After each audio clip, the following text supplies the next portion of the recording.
बिस्मिल्लाहिर्रहमानिर्रहीम। अस्सलाम वालेकुम। ISB स्टूडियो में खुश आमदीद। नाजरीन, आज की वीडियो में हम बात करेंगे एक लवार की तौबा के बारे में।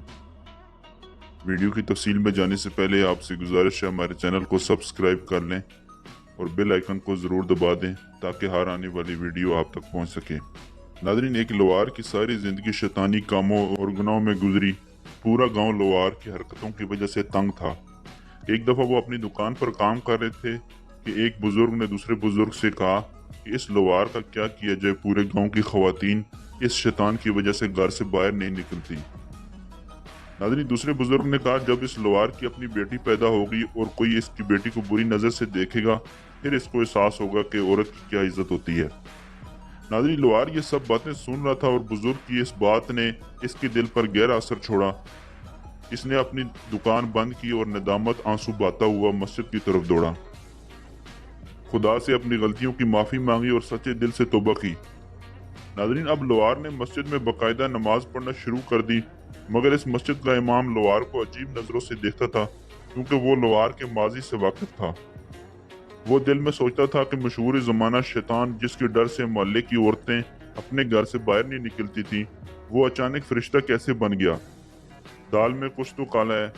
इसके बाद यूं अचानक नमाजी और परहेजगार बनने में जरूर कोई ना कोई चाल है, या फिर इसमें कोई मकसद छुपा है। नाज़रीन, लवार का कारोबार पहले से कम होने लगा, मगर उसने मजीद मेहनत करना शुरू कर दी। गांव की औरतें जब अपने घरों से निकलती थी तो वो ये देखकर हैरान थी कि लवार को तो किसी चीज का होश तक नहीं। वो अब नजर उठाता ही नहीं था। लवार के गाहक आना बंद हो गए तो उसने अपनी दुकान बंद कर दी और मजदूरी करने लगा। नाज़रीन, दिन भर की मजदूरी का इसे थोड़ा सा मुआवजा मिलता, मगर वो खुदा का शुक्र अदा करके घर चला जाता। इसके एक करीबी दोस्त ने इससे कहा कि जब से तूने तौबा की है तुम्हारे हालात पहले से बदतर हो चुके हैं। क्या तुम्हें यकीन है कि तुम्हारी तौबा कबूल हुई है या नहीं? नाज़रीन, लवार अपने दोस्त की बात सुनकर खामोश रहा और कुछ भी न बोला। अगले दिन लवार सुबह की नमाज अदा करके मजदूरी की तलाश में निकला, मगर इसे कहीं से मजदूरी नहीं मिल रही थी। दूसरे दिन भी यही हालात रहा, हत्ता कि कई दिन तक मजदूरी नहीं मिली। नौबत फाकों तक आ गई। कई दिनों तक ऐसा होता कि लवार पूरे दिन में सिर्फ एक वक्त का खाना खा पाता और कई रातें वो बगैर खाए पिए ही सो जाता। नाज़रीन, एक दिन लवार परेशानी की हालत में जमीन पर बैठा था कि मस्जिद का इमाम अपने गधे पर सवार होकर लवार के सामने से गुजरा। मौलवी ने लवार को गौर से देखा। मौलवी को मालूम हो चुका था कि लवार फाकों में है। मौलवी ने कहा, खुदा ने तुम्हारी तौबा कबूल ही नहीं की, वरना तुम क्यों जलील ख्वार ना हो रहे होते। नाज़रीन, लवार ने मौलवी को गधे से उतारा और उसे अपने कंधे पर बिठाकर अपनी दुकान की तरफ चल पड़ा। मौलवी चिल्लाता रहा कि मुझे कंधे से उतारो, मगर लवार ने इसकी एक न सुनी। लवार इसे अपनी दुकान में ले आया और लोहे के तख्ते पर लेटा दिया और आग से हथौड़ा गर्म करने लगा। नाज़रीन, मौलवी डर गया और कहने लगा, मुझे छोड़ दो। लवार ने कहा, बेफिक्र हो जाओ, मैं भी तुझे कुछ नहीं कहूँगा। मैं तुझे यहाँ कुछ दिखाने के लिए ले आया हूँ। मेरी दुकान पर गाहक बेढंगा लोहा लेकर आते हैं। कोई गाहक मुझे कहता है कि मुझे तलवार बना कर दो, कोई कहता है खंजर बना कर दो। मैं लोहा गर्म करता हूँ, अपना हथौड़ा भी आग पर गर्म करता हूँ। बेढंगे लोगों को इनकी मतलूबा शक्ल में ले आने के लिए थोड़े से ज़रबे लगाता हूँ।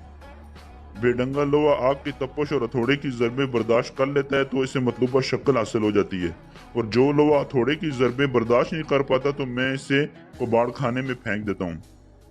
तो मुझे खुदा की राह में ये तकलीफें मंजूर हैं। मैं इस बात पर राजी हूँ कि आजमाइश के हथौड़े खाओ और फाकों की तपश सीखो। शायद इस तरह मैं इस मतलूबा शक्ल में आ जाऊँ जिस शक्ल में खुदा मुझे डालना चाहता है। बस मेरी यही दुआ है, खुदा मुझे बेकार समझकर कबाड़ में ना फेंक दे। ये कहकर लवार की आंखों से आंसू जारी हो गए और मौलवी भी लवार की बातें सुनकर रोने लगा और लवार से माफी मांगी कि मैं तुझे गलत समझता रहा। नाज़रीन, इससे हमें ये सबक मिलता है कि खुदा की राह में आने वाली मुश्किलात दरअसल हमें आखिरत की सख्ती से बचाने के लिए ही होती हैं। ये तो अल्लाह ताला की आजमाइश होती है जिससे गुजर कर इंसान इस शक्ल में आ जाता है जिस शक्ल में खुदा इनको देखना चाहता है। बस दुआ ये करनी चाहिए कि खुदा इस आजमाइश में न डाले जिसमें पूरा उतरने की ताकत नहीं। तो कैसी लगी आज की वीडियो के बारे में कमेंट सेक्शन में अपनी राय का इजहार जरूर दीजिएगा। चैनल को लाइक एंड सब्सक्राइब कर लें। Thank you very much. Allah हाफिज़।